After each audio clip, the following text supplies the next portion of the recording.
தமிழக மக்களே, உங்களுக்கு வணக்கம். இயேசு கிறிஸ்து யார் என்ற தலைப்பிலே தொடர்ந்து உங்களுக்கு புதிய ஏற்பாடு மத்தேயு சுவிசேஷத்திலிருந்து பாடங்களை தொடர்ந்து சொல்லிக்கிட்டு இருக்கிறேன். இன்றைக்கு மத்தேயு 9ஆம் அதிகாரத்தில் 14ஆம் வசனத்திலிருந்து 17ஆம் வசனம் வரை உபவாசம் பண்ணுறது எப்படி, விரதம் இருக்கிறது எப்படி என்று மத மக்களுக்கு இயேசு விளக்குகிறார். தெய்வ பக்தி உள்ளவங்களுக்கு விளக்குகிறார் என்ற ஒரு விளக்கத்தை இப்போ பார்க்க போகிறோம். நோன்பு, இஸ்லாமிய மக்கள் நோன்புன்னு சொல்லுவாங்க, இந்துக்கள் விரதம்னு சொல்லுவாங்க, கிறிஸ்தவங்க உபவாசம் அப்படின்னு சொல்லுவாங்க. பொருள் ஒன்று தான். எப்பொருள் யார் யார் வாய்ப்பை கேட்பினோ அந்த பொருள் மெய்ப்பொருள் காண்பது அறிவுன்னு சொல்கிறோம் இல்லையா? மெய்ப்பொருள் அந்த கருப்பொருள் ஒன்று தான். வார்த்தைகள் மாறலாம். அதுபோல் கடவுள் ஒருவர் தான். கடவுளுடைய வார்த்தைகள் தன்மைகள் அந்தந்த மக்கள் அவங்க பாஷைக்கு தக்கபடி பிரிச்சுக்கிறாங்களே தவிர இறைவன் ஒரே இறைவன் தான், ஒரே கடவுள் தான். அது கண்டிப்பாக ஆறறிவு உள்ள மக்கள் கண்டிப்பாக அறிஞ்சிக்கிறணும். அப்பொழுது மத்தேயு 9:14, அப்பொழுது யோவானுடைய சீசர் அவரிடத்தில் வந்து, நாங்களும் பரிசேயரும் அநேகந்தரம் உபவாசிக்கிறோமே, உம்முடைய சீசர் உபவாசியாமல் இருக்கிறது என்ன என்று கேட்கிறார்கள். அதாவது பரிசேயர் சொல்கிறது அது ஒரு மதம். யூத மதத்தில் அது ஒரு பிரிவு. யோவானுடைய சீசர்ன்னு சொல்கிறது அந்த யூத மதத்திலிருந்து பிரிஞ்ச இன்னொரு பிரிவு. இப்போ இந்து மார்க்கத்தில் எத்தனையோ பிரிவு இருக்கு இல்லையா? நான் அரியை சேர்ந்தவன், நான் கிருஷ்ணனை, நான் சிவனை சேர்ந்தவன், 33 கோடி தெய்வங்களும் 48 ரிஷிகள்னு சொல்லி எத்தனையோ பிரிவினர்கள் இதில் இருக்குது. எல்லோரும் இந்துக்கள் என்று அழைக்கப்படுறாங்க. அதுபோல் எல்லாரும் இஸ்ரவேலர்கள் என்று அழைக்கப்பட்டாலும் மத பிரிவினைகள், பேதங்கள், வித்தியாசங்கள் நிறையா இருக்குது. அந்த 2 கூட்டம் மக்களும் உபவாசம் பண்ணுறோம் நாங்கள். ஆனால் உம்முடைய சீடர் இயேசுக்கிட்ட கேட்குறாங்க, உம்முடைய சீடர் வந்து ஏன் உபவாசம் பண்ணாமல் இருக்கீங்க? நீங்களும் ஒரு மதம் தானே, நாங்கள் 2 மதக்காரங்களும் உபவாசம் பண்ணிக்கிட்டு இருக்கோம், நீங்கள் ஏன் உபவாசமே பண்ணுறதில்ல? ஏன் அப்படி, நீங்கள் என்ன வித்தியாசமான ஆளுகளா, ஏன் பண்ணுறதில்ல அப்படின்னு சொல்லி கேட்குறாங்க. இயேசு ஒரு மதவாதியாக, இவர் மதத்தை ஸ்தாபிக்கிறதாக, இவருக்குண்டு ஒரு மத கூட்டத்தை உருவாக்குனதாக அவங்க நினைப்பு. அப்படி கிடையாது. ஆனால் இயேசு அவங்களுக்கு என்ன பதில் சொல்கிறாருன்னா 15ஆம் வசனத்தில், மணவாளன் அவர்களோடு இருக்கையில், தங்களோடு இருக்கையில் மணவாளுடைய தோழர் துயரப்படுவார்களா? மணவாளன் அவர்களை விட்டு எடுபடும் நாட்கள் வரும், அப்பொழுது உபவாசிப்பார்கள் அப்படின்னு சொல்கிறார். அதாவது ஒரு கல்யாணம் நடக்குது, ஒரு மணவாளனுக்கு ஒரு ஃப்ரெண்டுக்கு கல்யாணம் நடக்குது. அந்த ஃப்ரெண்டுடைய நண்பர்கள் முழுவதும் தோழர்கள் தானே, சிநேகிதர்கள் தானே. தோழனுக்கு மணவாளனாகிய, அதாவது தன்னுடைய ஃப்ரெண்டுக்கு கல்யாணம்னு சொல்லும்போது அவங்க துயரப்பட்டுக்கிட்டா இருப்பாங்க, ரொம்ப முகவாடலாக இருப்பாங்க, உபவாசம் பண்ணிக்கிட்டு சாப்பிடாம கிறக்கமாவாக இருப்பாங்க, இருக்க மாட்டாங்கள்ல. கல்யாண நாட்கள் நெருங்க நல்லா சாப்பிட, நல்லா என்ஜாய் பண்ண, நல்லா ட்ரெஸ்ஸு வாங்க, அந்த கல்யாணத்தை சிறப்பிக்க ஓடி ஆடி வேலை செய்ய, நல்லா சாப்பிட்டா தான் முடியும். அங்கே துயரத்துக்கு அங்கே இடமே இல்லை. சந்தோஷம், சமாதானம், மகிழ்ச்சி, எல்லாம் குதூகலம், கொண்டாட்டம் தான். நண்பனுக்கு கல்யாணம் ஆக போகுது. அந்த ஒரு சந்தோஷத்தில் தோழர்கள் எப்படி சந்தோஷமாக இருக்காங்களோ அது மாதிரி நான் மணவாளனாக இருக்கேன், என் சீடர்கள்லாம் தோழர்களாக இருக்காங்க. நான் இருக்கும்போது, மணவாளனாக நான் இருக்கும்போது அவங்க எப்படி துயரப்படுவாங்க? உபவாசம் சொல்கிறது ஒரு துயரம்தான். அதாவது சாப்பிடாம தன்னை வறுத்து, சில ஆளுங்க தாடியை வளர்த்துக்கிட்டு கறி மீன் சாப்பிடாம கன்றாவியாக அப்படியே கிடப்பாங்க இல்லையா? அப்படி மணவாளுடைய தோழர்கள் அப்படி இருப்பதில்லை. நான் மணவாளனாக இருக்கேன், என் தோழர்கள் அவங்க அதனால் அவங்க அப்படி இருக்கிறது இல்லை. மணவாளன் அவர்கள் விட்டு எடுபடக்கூடிய காலம் வரும். எடுபட்டு போகும் காலம்னு என்னென்னா, எடுக்கப்பட்டு போவார். சில ஆளுங்க சண்டையில் கூட சொல்கிறாங்களே எடுபட்டவனேன்னு. எடுபட்டவனே அப்படின்னா பூமியை விட்டு நீ போயிடுவ, நீ சபிக்கிற மாதிரி தான். அதனுடைய அர்த்தம் எடுபட்டு போகிறதுன்னா எடுக்கப்பட்டு போவது. யாரால்? இறைவனாலே நான் வந்தேன், இறைவனால் இந்த பூமியில் எடுக்கப்பட்டு போயிடுவேன். அதாவது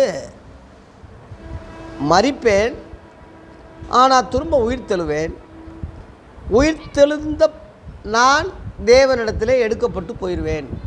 அதான் எடுபட்டு போகும் நாட்கள் என்று சொல்கிறார். நான் உயிர் தெழுந்து எடுபட்டு பரலோகத்துக்கு எடுக்கப்பட்டு போகும் நாட்கள் வரும். ஒரு மேகம் அவரை எடுத்து கொண்டது, மறைந்து போனார் என்று அப்போஸ்தலர் 1 அதிகாரத்தில் எழுதப்பட்டிருக்கு. எடுக்கப்பட்டு போயிடுவார், அப்படியே மறைஞ்சு போயிடுவார். அந்த நாட்கள் வரும். அப்போ என்னைக்காக உபாசம் பண்ணுவாங்க. உபாசம் பண்ணால் துயரப்படுவாங்க, எனக்காக கஷ்டப்படுவாங்க, வேதனைப்படுவாங்க. துயரப்படும் போது சாப்பிட முடியுமா? சந்தோஷமாக கவலையாக இருக்கும்போது, துயரப்பட்டுக்கிட்டு அழுதுகிட்டு இருக்கும்போது சாப்பாடு கொண்டு வந்தால் சாப்பாடு வேணாம்னு சொல்கிறாங்கல்ல, அதான் அதுக்கு பேர் தான் உபாசம். எனக்காக சாப்பிடாமல் இருப்பாங்க, அதுக்கு பேர் தான் விரதம், அதுக்கு பேர் தான் நோன்பு. அப்போ இருப்பாங்க, இப்போ இருக்க வேண்டிய அவசியம் இல்லை. அதனால் மற்ற மதங்களோட, மற்ற புராணங்களோட, இதிகாசங்களோட எங்களை இணைக்காதீங்க, எங்கள் சீடர்களை இணைக்காதீங்க. அது வேறு, இது வேறேன்னு சொல்லி ஒரு வித்தியாசத்தை இங்கே காட்டுவதற்காக என்ன சொல்கிறாருன்னா, 16ஆம் வசனத்தில் 17ஆம் வசனத்தில் என்ன சொல்கிறாருன்னா, ஒருவனும் கோடி துண்டை பழைய வஸ்திரத்தோடு இணைக்க மாட்டான், இணைத்தால் அதனோட இணைத்துண்டு வஸ்திரத்தையும் அதிகமாய் கிழிக்கும், பீறலும் உண்டாகும். புது திராட்சரசத்தை பல துருத்திகளிலே வார்த்து வைக்கிறதும் இல்லை, வார்த்து வைத்தால் துருத்திகளிலே கிழிந்து போம், ரசமும் சிந்திப்போம், துருத்தியும் கெட்டுப்போம். புது ரசத்தை புது துருத்திகளில் வார்த்து வைப்பார்கள், அப்பொழுது இரண்டும் பத்திரப்பட்டிருக்கும் சொல்லி விளக்கம் சொல்கிறார். இது அர்த்தம் என்னென்னா, யாராக இருந்தாலும் புது துணியை, கோடி துணியை வாங்கி பழைய துணியோட ஜாயின் பண்ணி வைக்கவே மாட்டாங்க.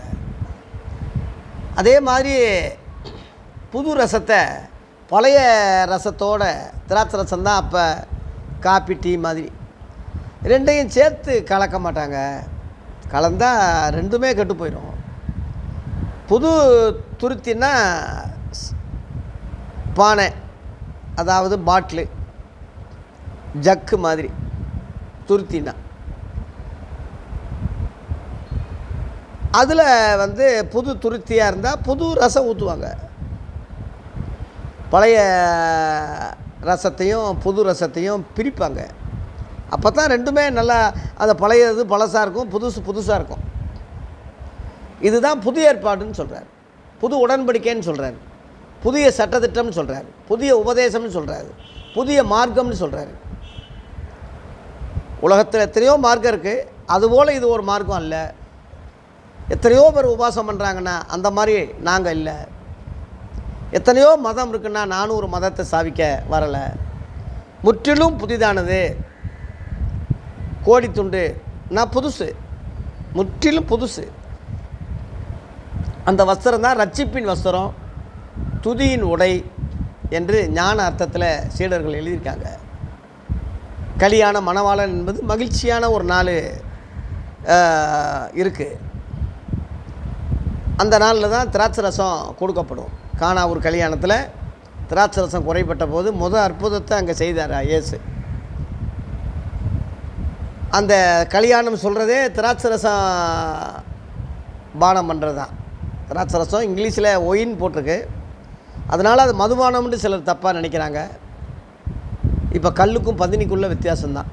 பதினி குடிக்கும்போது நல்லா இருக்குது, அதுவே பாடம் செய்து கல் ஆக்குனா அது கல் போதையாகுது. அது மாதிரி திராட்சை ரசம் ரசமாக பிழிஞ்சு குடிக்கும்போது உடம்புக்கு நல்லது, கண்ணுக்கு பார்வை நல்லது, ஹெல்த்துக்கு நல்லது, எல்லாம் எவ்வளவோ நன்மை இருக்குது. அதுவே புளிக்க வச்சு பாடம் செஞ்சு செய்யும்போது அது மதுபானமாக மாறுது. அது தப்பு. அது போதை உண்டாகுது. அது தப்பு. இங்கிலீஷில் அந்த வித்தியாசம் இல்லை. தமிழில் இருக்கிற சிறப்பு இங்கிலீஷில் கிடையாது. மொட்டையாக ஒயின் தான் போட்டிருக்கு எல்லாம். அதனால் தப்பாக சிலர் நினைக்க வேண்டியது ஆயிடுது. அதனால் தமிழ் வேதாகமும் சிறப்பானது. தமிழ் மொழிபெயர்ப்பு உலகத்திலேயே சிறந்தது. அதனால தான் சீகன் பால்க்கு ஐயா 17ஆம் நூற்றாண்டில் நம்ம இந்தியாவுக்கு, ஜெர்மனியிலிருந்து இந்தியாவுக்கு தரங்கம்பாடிகள் இறங்கி தமிழ்நாட்டில், இந்தியாவிலேயே எத்தனையோ மொழி இருக்குது, தமிழில் தான் இந்த புதிய ஏற்பாட்டை மொழிபெயர்த்தார். ஏன்னா தமிழ் கல் தோன்றா மண் தோன்றா மூத்த குடிமகன் பேசுனது தமிழ்னு சொல்கிறாங்க இல்லையா, அந்த தமிழுக்குள்ள சிறப்பு அறிஞ்சு தான் தமிழ்லையே அவர் கற்று தமிழில் அந்த ஆற்று மணல்லையே எழுதி எழுதி எழுதி எழுதி எழுதி தமிழை பழகி கற்று தமிழில் தான் புதிய ஏற்பாடை அச்சிட்டு வெளியிட்டார். அந்த பெருமை அந்த சீகன் பால்க்கு தான் பொருந்தும். நம்ம தமிழக அரசாங்கம் கூட அதை பாராட்டி அவருக்கு ஒரு மணிமண்டபம் மு.க. ஸ்டாலின் ஐயா தலைமையில் கட்ட போகிறாங்க. அந்த அளவில் தமிழ் மொழி சிறந்தது, சிறப்பானது. அதனால் திராட்சரசம் என்பது மதுபானம்னு நினைக்காதீங்க. கோடித்துண்டு என்பது புது ஏற்பாடு, புதிய உடன்படிக்கை, புதிய உபதேசம் என்ற அர்த்தம். பழைய ஏற்பாட்டு கொள்கைகள் வேறு, புதிய ஏற்பாட்டு இயேசுவின் கொள்கைகள் வேறு, ஊழியம் வேறு, உபதேசம் வேறு.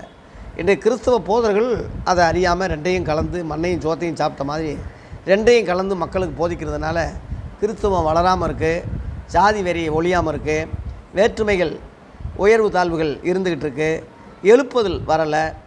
ஆதி அப்போஸ்தல காலத்தில் ஒரு எழுப்புதல் வந்த மாதிரி இன்றைக்கி ஏன் இல்லைன்னா, அன்னைக்கு உள்ளவங்க இயேசுவை பின்பற்றது மாதிரி இன்றைக்கி உள்ளவங்க இயேசுவை பின்பற்றலை.